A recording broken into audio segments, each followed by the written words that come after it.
Welcome back दोस्तों। आज मैं आपके सामने रिसेंटली मलयालम लैंग्वेज में रिलीज हुई एक जबरदस्त इन्वेस्टिगेशन थ्रिलर मूवी को लेकर आया हूँ। इसका नाम है आनंद श्रीबाला। अब मूवी के बारे में बात करें तो मस्ट वॉचेबल जरूर है। Malayalam industry never disappoint. और इसी तरह यहाँ पर मैं आपको एक और बात बता दूँ कि हमारे फॉलोअर्स और उनकी टीम मेंबर्स ने एक छोटी सी शॉर्ट फिल्म बनाई है जिसका नाम है झोल झपाटा। ये कोई पेड प्रमोशन नहीं है, मुझे भी इनका वर्क बहुत ही अच्छा लगा। इन्होंने रिक्वेस्ट की तो मैं आपके सामने लेकर आया हूँ। डिस्क्रिप्शन में उस मूवी का लिंक है। इस वीडियो को देखने के बाद उस मूवी को भी जरूर वॉच करिए। तो अब चले फटाफट से वीडियो को स्टार्ट कर लेते हैं। उससे पहले लुटा दो प्यार, फॉलो ऑन इंस्टाग्राम। कहानी की शुरुआत में ही मेरिन नाम की एक लड़की के माँ बाप और उसके हॉस्टल वार्डन पुलिस स्टेशन पर आकर मेरिन की मिसिंग कंप्लेंट लिखवाने लगते हैं। मतलब मेरिन सुबह अपने हॉस्टल से बाहर गई थी, रात होने के बावजूद भी वापस नहीं आई और न ही घर पर आई। वहाँ के पुलिस वाले इन तीनों से कहने लगते हैं कि सर आपका एरिया हमारे पुलिस स्टेशन के एरिया में नहीं आता, आप दूसरे पुलिस स्टेशन पर जाकर कंप्लेंट लिखवाइए। तो ये तीनों फटाफट से दूसरे पुलिस स्टेशन पर जाकर यही बात कहने लगते हैं। वो ऐसे भी इन तीनों से यही कहने लगता है कि अरे सर वो एरिया तो हमारे पुलिस स्टेशन के एरिया में नहीं आता, आप दूसरे पुलिस स्टेशन पर जाइए। मेरिन के पेरेंट्स से दुखी होते हुए उस हिस्से से कहने लगते हैं अरे सर ये क्या बात हुई, पहले हम वहाँ पर गए थे तो उन लोगों ने आपके पास भेजा और जब हम आपके पास आए हैं तो आप उनके पास भेज रहे हो, प्लीज सर हमारी मदद करिए, हम बहुत दुखी है। तो बाद में ये एसआई इंस्पेक्टर के पास भेजने लगता है इन तीनों को। वो इंस्पेक्टर कहने लगता है ठीक है, पहले आप तीनों थोड़ा शांत हो जाइए, क्या आपके पास मेरिन का कोई फोटो है? तो मेरिन का फादर अपने फोन में मेरिन की फोटो उन लोगों को देने लगता है। इंस्पेक्टर मेरिन की फोटो दूसरे पुलिस वालों को देकर कहने लगता है कि ये फोटो सारे पुलिस स्टेशन में भेज दो और इसी तरह ये भी पता करो क्या आज किसी का एक्सीडेंट हुआ है या नहीं। ये सुनने के बाद मेरिन के माँ बाप थोड़ा घबराने लगते हैं। इंस्पेक्टर तसल्ली देते हुए कहने लगता है अरे आप घबराइए नहीं, ये तो बस हमारी छोटी सी फॉर्मेलिटी है। खैर सुबह होने के बाद एक कांस्टेबल उस इंस्पेक्टर को कॉल करके कहने लगता है कि सर हम लोगों को किसी जगह पर एक लड़की की डेड बॉडी मिली है, आपको फटाफट से यहाँ पर आना होगा। तो बाद में वो इंस्पेक्टर मेरिन के माँ बाप को पुलिस स्टेशन पर बुलाकर सिर्फ मेरिन के फादर को ही अपने साथ ले जाने लगता है, मतलब डेड बॉडी की शिनाख्त करने के लिए। मेरिन का फादर वहाँ पर जाकर जब लड़की की डेड बॉडी देखता है तो शॉकिंगली वो इसकी बेटी ही होती है।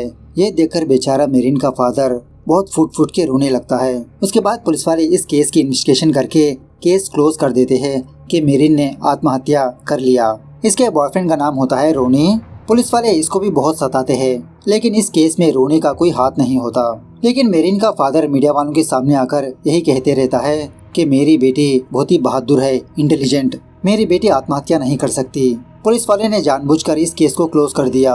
अब ये खबर टीवी न्यूज चैनल्स में बहुत वायरल होने लगती है। सारे स्टूडेंट्स मेरिन के लिए धरना करते रहते हैं कि मेरिन को जस्टिस मिलना चाहिए। इस तरह से कुछ दिन गुजर जाते हैं। खैर दूसरे सीन में श्रीबाला नाम की एक रिपोर्टर को दिखाया जाता है। श्रीबाला जब अपने ऑफिस पर आती है तो एडिटर पूछने लगती है कि बताओ तुम्हारा प्लान क्या है। श्रीबाला कहने लगती है कि नेक्स्ट मैं उस मेरिन केस के बारे में रीड करना चाहती हूँ। आपको याद है ना 6 महीने पहले एक लड़की की मौत हो गई थी, पुलिस वालों ने आत्महत्या कहकर केस को क्लोज कर दिया, लेकिन मेरिन के माँ बाप का कहना ये था कि इनकी बेटी आत्महत्या नहीं किया। जस्टिस के लिए बहुत लड़ा उन लोगों ने, लेकिन अब ये केस थम चुका है। सो अब मैं इसी केस के बारे में प्रोग्राम करना चाहती हूँ। तो इसकी एडिटर भी इसको परमिशन दे देती है और ये भी कहने लगती है कि तुम खुद अपने असिस्टेंट को ढूंढ लो। दूसरे सीन में मूवी के हीरो आनंद को दिखाया जाता है जो एसेट नाम के एक बंदे के पास काम करते रहता है। एक्चुअली पुराने केस को किसी जगह पर स्टोर करते हैं, उसी प्लेस का हेड होता है एसेट। एक दिन एक पुलिस वाला एसेट के पास आकर एक पुरानी फाइल मांगने लगता है तो आनंद फटाफट से उस केस की फाइल ढूंढकर इस इंस्पेक्टर को देने लगता है और वो भी केस के डिटेल्स बताते हुए। इंस्पेक्टर शॉक में रह जाता है, अरे इतना जल्दी ला दिया तुमने। एसेट कहने लगता है कि सर इसका नाम आनंद है और ये आनंद और कोई नहीं श्रीबाला मैम का बेटा है और आनंद भी डिपार्टमेंट में आना चाहता है। दूसरे दिन आनंद किसी जगह पर इंटरव्यू के लिए जाता है। इंटरव्यू करने वाले आनंद से इसकी पर्सनल लाइफ स्पेशली इसकी माँ के बारे में कुछ बातें बताने के लिए कहते हैं। इसकी माँ का नाम सुनते ही आनंद थोड़ा घबराने लगता है, पसीने छूटने लगते हैं। थोड़ी ही देर में आनंद की माँ श्रीबाला आनंद को नजर आने लगती है, मतलब आनंद अपनी माँ को इमेजिनेशन करते रहता है। इसकी माँ कहने लगती है बोलो बेटा, वो लोग मेरे बारे में पूछ रहे हैं ना, बोलो मेरे बारे में। तो तब जाके आनंद अपनी माँ के बारे में ढेर सारी बातें बताने लगता है। बाद में आनंद इस इंटरव्यू में सेलेक्ट नहीं होता बिकॉज वो लोग ये जान लेते हैं कि आनंद को कुछ हेल्थ इश्यूज है। यह होने के बाद आनंद, आइसेट और श्रीबाला किसी जगह पर मुलाकात करते हैं। वो रिपोर्टर श्रीबाला इसकी जीएफ होती है और इसी तरह इस लड़की का नाम श्रीबाला है, इसीलिए आनंद इसके साथ रिलेशनशिप में है। इसी बातों ही बातों में श्रीबाला आनंद को एक छोटी सी खुशखबरी देने लगती है कि इसके ऑफिस में इसके लिए जॉब ढूंढ ली है, मेरे असिस्टेंट हो तुम। दूसरे दिन आनंद, श्रीबाला और कैमरामैन मेरिन के घर पर जाते हैं उसके माँ बाप से इंटरव्यू लेने के लिए। श्रीबाला पूछने लगती है कि सर मेरिन मिस होने से पहले उसके साथ क्या हुआ था। मेरिन के माँ बाप कहने लगते हैं कि मिस होने से पहले दिन मेरिन ने उसकी माँ को कॉल करके एक खुशखबरी सुनाई कि एग्जाम्स में पास हो चुकी है और उसी तरह नेक्स्ट वीक ये अपने घर भी वापस आना चाहती है। बातों से ऐसा लगता है कि मेरिन बहुत ही खुश थी, ऐसे में वो आत्महत्या कैसे कर सकती है। अब ऑफ कोर्स वहीं पर आनंद भी होता है। मेरिन की माँ बाप की बातें सुनने के बाद इसको भी थोड़ा शक होकर वो मेरिन के कमरे में जाकर थोड़ा सा इन्वेस्टिगेशन करते रहता है। मतलब मेरिन के सारे कमरे को अच्छी तरह से चेकिंग करते रहता है। तो वहाँ पर मेरिन का एक इनहेलर मिलता है। बाद में खिड़की ओपन करके बाहर झांकने पर कुछ ही दूरी पर एक छोटा सा तालाब भी होता है। आनंद बाहर आकर मेरिन के माँ बाप से पूछने लगता है क्या कभी आपकी बेटी बाहर के तालाब में स्नान किया था। मेरिन का फादर कहने लगता है नहीं, मेरी बेटी को पानी से बहुत डर था। आनंद पोस्टमार्टम रिपोर्ट्स और केस के फाइल्स अगल बगल में रखकर अच्छे से इंस्पेक्शन करने लगता है। उसी वक्त आनंद दोबारा अपनी माँ को इमेजिनेशन करने लगता है। इसकी माँ आनंद को कुछ बातें बताती रहती है। फाइनली आनंद मेरिन के माँ बाप से कहने लगता है कि मेरिन ने आत्महत्या नहीं किया, उसको मारा गया। ये सुनने के बाद वहाँ के सारे लोग शॉक में रह जाते हैं। बाद में आनंद और श्रीबाला आइसेट के पास आने के बाद श्रीबाला आनंद से पूछने लगती है कि तुम कैसे कह सकते हो मेरिन की आत्महत्या नहीं है। आनंद कहने लगता है कि मेरिन को पानी से डर था, अगर वो आत्महत्या करना चाहती थी पानी में डुबकी लगाकर तो अपने घर आकर तालाब में डुबकी लगाती, लेकिन उसने तो किसी ब्रिज के पास जाकर जंप लगाई थी। सो यही बात मेरे दिमाग में खनक रही है, हो सकता है उसको किसी ने धक्का दिया हो। खैर दूसरे दिन किसी जगह पर पुलिस सिलेक्शन होने की वजह से आनंद उस जगह पर पार्टिसिपेट होकर फिजिकल टेस्ट में जबरदस्त तरीके से पास हो जाता है। दूसरे दिन श्रीबाला और उसकी टीम एक चर्च के पास जाते हैं फादर से इंटरव्यू करने के लिए। मतलब मेरिन जब जब इस चर्च पर आया जाया करती थी। श्रीबाला उस फादर से पूछने लगती है कि मेरिन के केस में पुलिस वालों ने रोनी को अरेस्ट किया था लेकिन बाद में इसको छोड़ दिया, इसमें आपकी क्या राय है। फादर कहने लगता है नहीं, वो रोनी बहुत ही अच्छा लड़का है। जब जब मेरिन भी मेरे पास रोनी का जिक्र किया करती थी कि मैं रोनी नाम के एक लड़के से बहुत प्यार करती हूँ और फादर आप ही हम दोनों की शादी करवानी होगी। बाद में आनंद और श्रीबाला उस रोनी के पास जाकर कुछ सवाल पूछने की कोशिश करने लगते हैं। रोनी कहने लगता है कि इसी केस में पुलिस वालों ने मुझे कुछ दिन अंदर रखा, तब से मुझे अभी तक जॉब नहीं मिली, इसलिए मैं टैक्सी चलाकर अपनी जिंदगी गुजार रहा हूँ और वैसे भी मैं पहले से ही बहुत दुखी हूँ मेरिन जाने की वजह से। इस तरह से इनसे ढंग से बात नहीं करता। बाद में श्रीबाला हॉस्टल के वार्डन के पास जाती है। वो भी इनके सवालों का जवाब नहीं देती कि खामखा हमारे हॉस्टल का नाम बदनाम होगा, प्लीज आप यहाँ से जाइए, हम किसी और दिन बात करेंगे। यहाँ से ये लोग उस इंस्पेक्टर के पास जाते हैं जिसने मेरिन का केस इन्वेस्टिगेशन किया था। ये इंस्पेक्टर कहने लगता है कि एक्चुअली पहले मेरिन के माँ बाप दूसरे पुलिस स्टेशन पर गए थे, उन लोगों ने इनका केस नहीं लिया। बाद में मेरिन के माँ बाप मेरे पास आए तो मैं इन लोगों की हालत समझकर इनकी मदद की। दूसरे दिन हम लोगों को मेरिन की डेड बॉडी मिली और उसी तरह मेरा एक्सपीरियंस यही कह रहा है कि वो आत्महत्या है। खैर श्रीबाला ने अब तक जो रिपोर्ट बनाई है वो सारी रिपोर्ट्स वो वीडियो अपने एडिटर को दिखाने लगती है। वो वीडियो देखकर एडिटर श्रीबाला से कहने लगती है कि न्यूज़ तो तुमने बहुत ही अच्छी तरह से रिकॉर्ड किया, लेकिन एंडिंग में थोड़ा मिसिंग है, एंडिंग में कुछ ऐसा करो जो इंटरेस्टिंग सा लगे। सो श्रीबाला आनंद के पास आकर कहने लगती है कि आनंद उस वीडियो के एंडिंग में तुम बात करो, तुम्हें लग रहा है ना कि मेरिन को किसी ने मारा, अपने पॉइंट ऑफ व्यू से कुछ बातें शेयर करो। सो आनंद उसी तरह से अपना एंडिंग बना देता है। ये वीडियो अपनी टीवी न्यूज़ चैनल में टेलीकास्ट करने पर सारी पब्लिक इस न्यूज़ को देखकर शॉक में रह जाती है। इनको भी शक होने लगता है क्या सच में पुलिस वालों ने जानबूझकर मेरिन का केस क्लोज कर दिया। अब यही न्यूज़ डीएसपी शंकर देखकर यही सोचने लगता है कि लगता है ये केस बहुत ही सरदर्द बनने वाला है। उसी वक्त कमिश्नर शंकर को अपने पास बुलाकर कहने लगती है कि लोग समझ रहे हैं कि हमने इस केस में कुछ गलती कर दी। शंकर आप दोबारा मेरिन के केस को रीओपन करके इन्वेस्टिगेट करिए। शंकर कहने लगता है अरे मैडम, मीडिया वालों को क्या है, अनाप शनाप बकते रहते हैं। कमिश्नर कहने लगती है नहीं शंकर, पब्लिक भी यही सोच रही है कि हमने कुछ गलती की, तो हमारी जिम्मेदारी है उनके डाउट्स को क्लियर कर दे। मैं आपको 14 दिन का टाइम देती हूँ, पता करने की कोशिश करिए कि मेरिन ने आत्महत्या किया या तो फिर उसको किसी ने मारा। दूसरी जगह पर जब आनंद और श्रीबाला किसी जगह पर जाकर शूट कर रहे होते हैं तो वो एसआई इनके पास आकर हल्के से डांटने लगता है कि आप दोनों ने खामखा लोगों के अंदर शक पैदा कर दिया। अब वहीं पर एसिड होने की वजह से उस एसआई को समझा बुझाकर वहाँ से भेज देता है। अरे सर, ये तो इनका काम है ना। दूसरी तरफ शंकर अपने टीम मेंबर से कहने लगता है कि उस वीडियो के एंडिंग में एक बंदे ने बात किया था ना, उसके बारे में इंक्वायरी करके मुझे बताओ। एक बंदा शंकर से कहने लगता है, सर उस बंदे का नाम है आनंद, वो हमारे डिपार्टमेंट में ज्वाइन होना चाहता है और आज उसका मेडिकल टेस्ट है। सो जब आनंद अपना मेडिकल टेस्ट दे रहा होता है तो शंकर आनंद के पास पहुंच जाता है, अपने आप को इंट्रोडक्शन करवाने लगता है।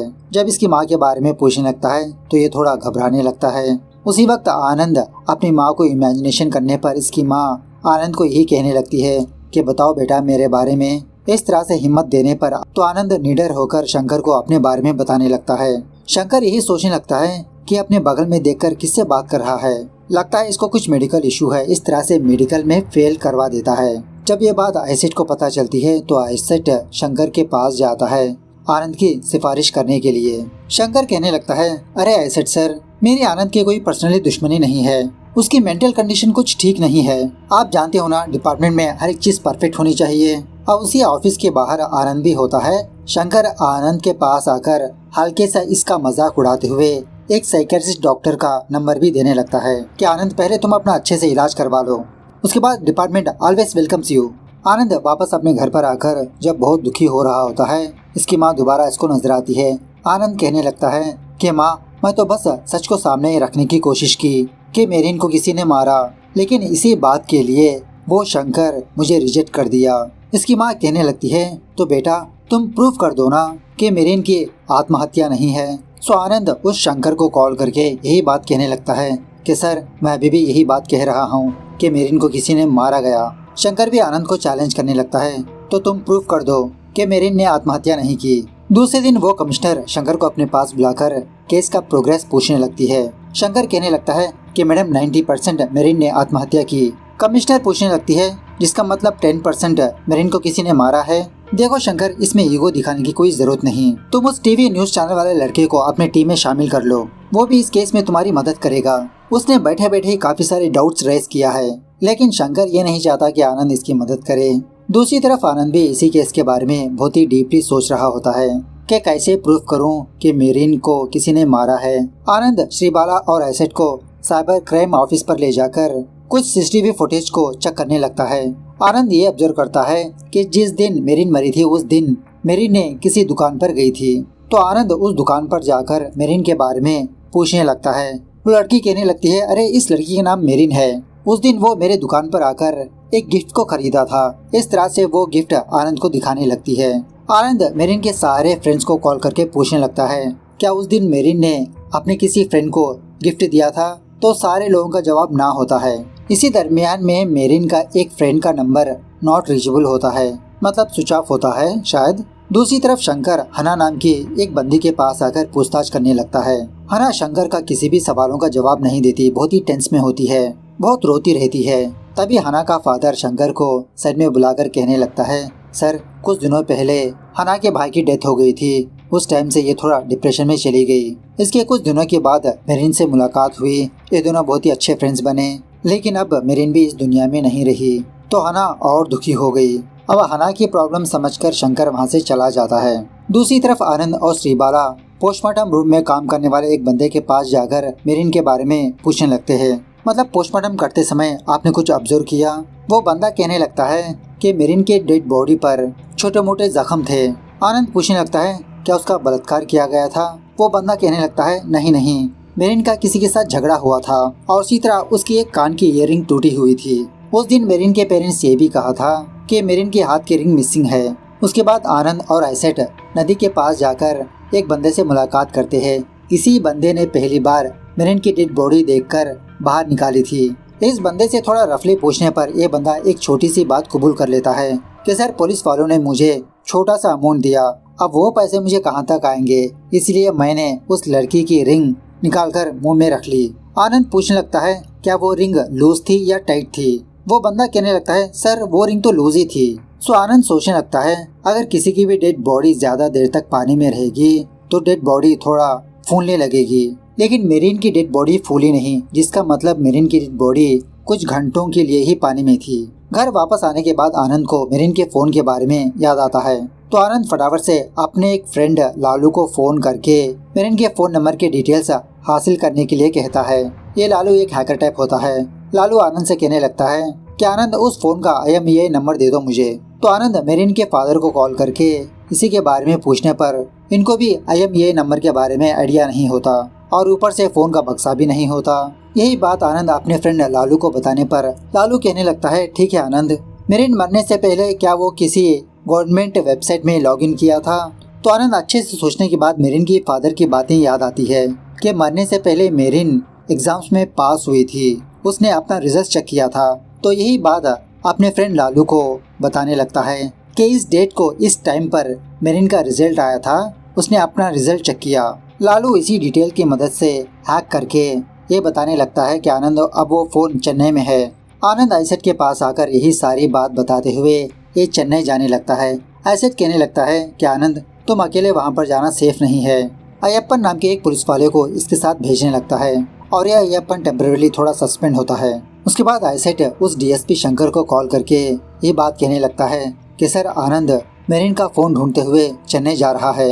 शंकर कहने लगता है अरे मेरिन के फोन में का सारा डेटा हमने ऑलरेडी कॉपी कर लिया है, उसमें कुछ नहीं है। खामखा आनंद अपना टाइम वेस्ट कर रहा है। इस तरह से फोन काट देता है। तभी एक पुलिस वाला शंकर से कहने लगता है कि सर ये आनंद उम्र में छोटा है लेकिन बहुत ही इंटेलिजेंट है, बिल्कुल अपनी माँ की तरह। जब आनंद की माँ श्रीबाला सर्विस में थी बहुत ही सिंसियर तरीके से ड्यूटी कर रही थी। एक दिन एक बहुत बड़े बंदे का बेटा किसी लड़की का बलात्कार कर दिया। उस वक्त सारे पुलिस वाले उस लड़के के खिलाफ FIR दर्ज करने से बहुत डर रहे थे। तभी श्रीबाला मैडम ने उस लड़के के खिलाफ FIR दर्ज करके उसको लॉकअप में बंद कर दिया। अब वो लोग गुस्से में आकर एक दिन श्रीबाला मैडम के घर पर जाकर मार पीट कर उन्हें मार दिया। उस वक्त आनंद बहुत ही छोटा बच्चा था। श्रीबाला मैडम मरने के बाद आनंद को इसी आइसेट सर ने गोद ले लिया। अब इसी हादसे की वजह से शायद आनंद अपनी माँ को बहुत मिस कर रहा होता है। दूसरी तरफ आनंद और वो पुलिस वाला अयप्पन चेन्नई जाकर फाइनली मेरिन का फोन फाइंड आउट कर लेते हैं। वो बंदा कहने लगता है कि सर मैंने इस मोबाइल को एक दुकान से खरीदा। तो ये लोग उस दुकान के पास जाकर फोन दिखाकर पूछने लगते हैं कि ये फोन आपके पास कैसे आया। वो दुकान वाले बंदे कहने लगते हैं कि सर एंटोनी नाम का एक बंदा इस फोन को हमें बेचा।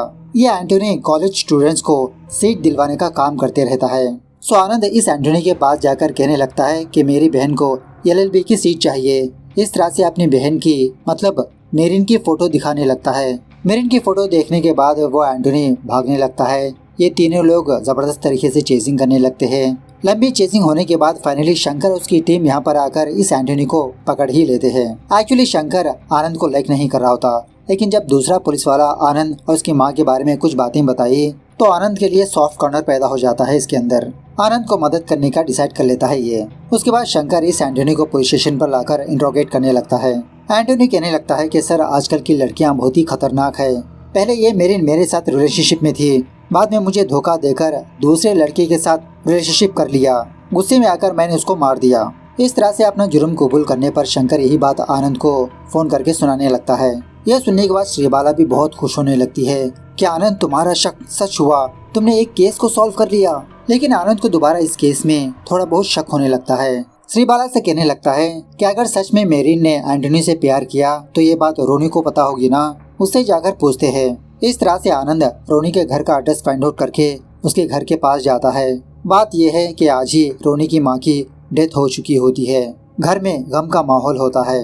जब आनंद रोनी के पास आता है तो रोनी बहुत ही दुखी होकर आनंद से कहने लगता है कि पहले मेरी लाइफ से मेरिन चली गई और अब मेरी माँ भी। इसी बातों के दरमियान में आनंद उसी कमरे में उस गिफ्ट को देखता है जो मेरिन ने खरीदा था उस दुकान से। यहीं पर आनंद को एक और बात भी पता चलती है कि जिस दिन मेरिन मरी थी उसी दिन रोनी की माँ का बर्थडे भी था। रोनी से पूछने लगता है कि जिस दिन तुम्हारी माँ का बर्थडे था क्या उस दिन मेरिन ने तुम्हारी माँ को कोई गिफ्ट दिया था? रोनी कहने लगता है नहीं, उस दिन उसने कोई भी गिफ्ट नहीं दी। बाद में आनंद चोरी चुपके रोनी की माँ का फोन हासिल करके कॉल हिस्ट्री चेक करने लगता है। जिस दिन मेरिन मरी थी उस दिन रोनी की माँ के फोन से 4 लोगों को कॉल्स गए थे।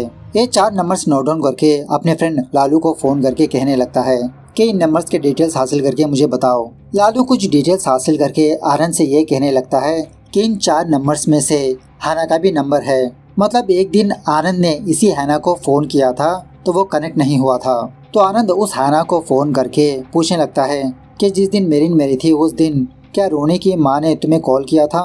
हैना कहने लगती है नहीं, उस दिन मेरिन ने ही मुझे कॉल किया था इसी नंबर से और किसी दवाई के बारे में पूछ रही थी और एक्चुअली यही मेडिसिन हैना भी यूज कर रही होती है। इस मेडिसिन का नाम देखते ही आनंद को एक बात याद आती है।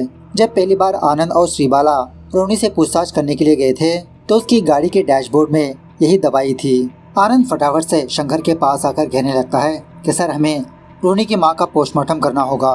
तो शंकर भी इसके लिए ओके कह देता है। दूसरी तरफ रोनी और उसके रिश्तेदार रोनी की माँ की लाश को कब्रिस्तान पर ले जाते रहते हैं। ये लोग जाने के बाद पुलिस वाले रोनी के घर पर आकर रोनी के रिश्तेदारों से परमिशन मांगने लगते हैं कि रोनी की माँ का पोस्टमार्टम करना होगा। ये लोग पुलिस वालों को कुछ शॉकिंग बातें बताने लगते हैं कि एक्चुअली रोनी उसकी माँ का सगा बेटा नहीं है, इसकी माँ ने इसको गोद लिया था। और इसी तरह ये लोग रोनी पर ही शक करते रहते हैं। शंकर और उसकी टीम फटाफट से कब्रिस्तान पर जाकर डेड बॉडी को दफनाने से रोककर पोस्टमार्टम के लिए भेज देते हैं। रोनी भी शॉक में रह जाता है कि अचानक से पुलिस वाले ये क्यों कर रहे हैं। पोस्टमार्टम करने के बाद रिपोर्ट में ये साबित होता है कि रोनी की माँ की नेचुरल डेथ नहीं थी, कुछ टैबलेट्स देकर इसको मारा गया था, समथिंग लाइक स्लो पॉइजन। तो पुलिस वाले फटाफट से रोनी के घर पर आकर उन टैबलेट्स को हर जगह पर ढूंढने लगते हैं। फाइनली किसी जगह पर वो टैबलेट्स मिल ही जाते हैं। उसके बाद शंकर और आनंद रोनी को इंट्रोगेट करने लगते हैं, पूछने लगते हैं कि बताओ क्यों तुमने अपनी माँ को मारा। रोनी यही कहने लगता है कि सर मैं क्यों अपनी माँ को मारूंगा, मुझे समझ में ही नहीं आ रहा कि एक्चुअली आप लोग ये सब कुछ क्यों कर रहे हो। आनंद कहने लगता है कि तुमने ही मेरिन को मारा और उसी तरह अपनी माँ को भी। तुमने कहा था कि जिस दिन तुम्हारी माँ का बर्थडे था उस दिन मेरिन तुम्हारे घर पर नहीं आई थी, तुम्हारी माँ को कुछ भी गिफ्ट नहीं दी। लेकिन ये क्या है, इस तरह से वो गिफ्ट रोनी को दिखाने लगता है। मेरिन ने इस गिफ्ट को खरीदा था तुम्हारी माँ को देने के लिए। आनंद मेरिन की टूटी हुई ईयरिंग दिखाते हुए कहने लगता है कि ये ईयरिंग तुम्हारी गाड़ी की डिक्की में मिली, तुम्हारे खिलाफ सबूत है रोनी, बताओ अब सच। तो सीन थोड़ा सा फ्लैशबैक में जाने लगता है। एक्चुअली उस दिन मेरिन दुकान से एक अच्छा सा गिफ्ट खरीदकर रोनी के घर पर आती है, उसकी माँ को गिफ्ट देने के लिए वहीं पर रख देती है। उस वक्त रोनी की माँ बाथरूम में स्नान करती रहती है। उसी जगह पर मेरिन एक टैबलेट्स को भी देखती है और ऐसे ही टैबलेट्स मेरिन ने अपने फ्रेंड हना के पास भी देखा था। शायद इसके फोन में चार्जिंग नहीं होती। रोनी की माँ का फोन लेकर इसके बारे में गूगल सर्च करने लगती है तो पता चलता है कि अगर कोई भी बंदा 50 साल की उम्र में इन टैबलेट्स का इस्तेमाल करेगा तो उसे हार्ट अटैक आएगा। मेरिन कंफर्मेशन के लिए अपने फ्रेंड हना को कॉल करके इन्हीं टैबलेट्स के बारे में पूछने लगती है। उसी वक्त रोनी मेरिन के पास आने पर मेरिन पूछने लगती है कि ये टैबलेट्स तुम अपनी माँ को क्यों दे रहे हो, क्या इसका कोई डॉक्टर का प्रिस्क्रिप्शन है? ये टैबलेट्स तुम्हारी माँ के लिए जानलेवा है रोनी। रोनी मेरिन की आवाज दबाने के लिए उसे फटाफट से दूसरे कमरे में लाता है। सच बताने लगता है, हाँ मैं ही अपनी माँ को जानबूझ के ये टैबलेट्स दे रहा हूँ। मेरी इस माँ ने अपने लिए मुझे गोद लिया अपनी सेवा करवाने के लिए और ये रिश्तेदार भी मुझे बहुत ही नीची नजरों से देखते हैं, इसलिए मैं अपनी माँ को मार के सारी प्रॉपर्टी हासिल करना चाहता हूँ। उसी वक्त रोनी की माँ बाथरूम से बाहर आने पर जब मेरिन रोनी की माँ को बुलाने ही वाली होती है उसी वक्त रोनी मेरिन का मुंह दबाकर एक स्टोर रूम में पटक देता है। इसके सर को चोट लगने पर यह बेहोश हो जाती है। बाद में बाहर आने के बाद रोनी के सारे रिश्तेदार आकर रोनी की माँ का बर्थडे सेलिब्रेट करने लगते हैं। बाद में जब रोनी दोबारा मेरिन के पास जाता है तो मेरिन मर चुकी होती है क्योंकि मेरिन को ऑलरेडी थोड़ी ब्रीथिंग प्रॉब्लम होती है। सो इस तरह से रोनी अपना जुर्म कबूल करने पर इसको अरेस्ट कर लेते हैं। यह होने के बाद आनंद शंकर के पास आकर ये पूछने लगता है, चलो ठीक है सर, रोनी ने मेरिन को मारा, लेकिन एंटोनी ने झूठ क्यों कहा कि उसने मेरिन को मारा? रोनी का और एंटोनी का क्या कनेक्शन है? तो इसी कनेक्शन के बारे में पता करने के लिए उस इंस्पेक्टर के पास जाते हैं जिसने पहली बार मेरिन का केस टेकअप किया था। थोड़ा बहुत पूछताछ करने पर पता चलता है कि ये इंस्पेक्टर भी इस केस में इन्वॉल्व है। ये इंस्पेक्टर आनंद और शंकर को जो हुआ वो बताने लगता है। जब मेरिन के माँ बाप और हॉस्टल की वार्डन इस इंस्पेक्टर के पास आकर मेरिन की मिसिंग कंप्लेंट लिखाकर वहाँ से चले गए तो उसी वक्त रोनी इस इंस्पेक्टर को कॉल करके ये सारी बात सुनाने लगता है कि इसके हाथों से मेरिन की मौत हो गई।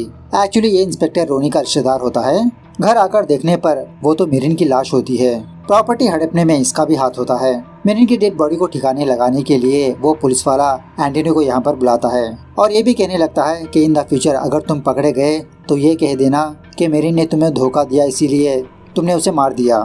टोनी से भी कहने लगता है कि इस केस में मैं तुम्हें बार बार पुलिस स्टेशन ले जाकर टॉर्चर करूंगा, तुम सह लो ताकि लोग तुम पर शक ना करे। इस तरह से पक्का प्लानिंग करके ये तीनों लोग किसी तालाब के पास जाकर लाश को डाल देते हैं। खैर ये सब कुछ होने के बाद वो कमिश्नर आनंद को बहुत अप्रिशिएट करने लगती है और ये भी कहने लगती है कि आनंद जल्द ही तुम हमारे डिपार्टमेंट में ज्वाइन हो जाओ। आनंद कहने लगता है नहीं मैडम, डिपार्टमेंट में ज्वाइन होने के लिए मुझे अपना इलाज करवाना होगा। अगर मैं अपना इलाज करवाऊंगा तो मेरी माँ मुझे नजर नहीं आएगी और मैं ये नहीं चाहता, मैं ऐसे ही ठीक हूँ। बाद में मेरिन के माँ बाप आनंद के पास आकर इसको बहुत थैंक यू बोलने लगते हैं। शंकर भी आनंद के पास आकर माफी मांगने लगता है कि खामखा मैंने तुम्हें जलील किया। मुझे पता है कि तुम्हारी माँ तुम्हें ही नजर आती है, लेकिन जहाँ पर भी हो मैं तुम्हारी माँ को सैल्यूट करता हूँ। इस तरह से ये मूवी यहाँ पर दी एंड होती है। तो मूवी कैसे लगी कमेंट करके बताना जरूर। मिलते हैं अगली वीडियो में, तब तक take care, bye bye, see you soon.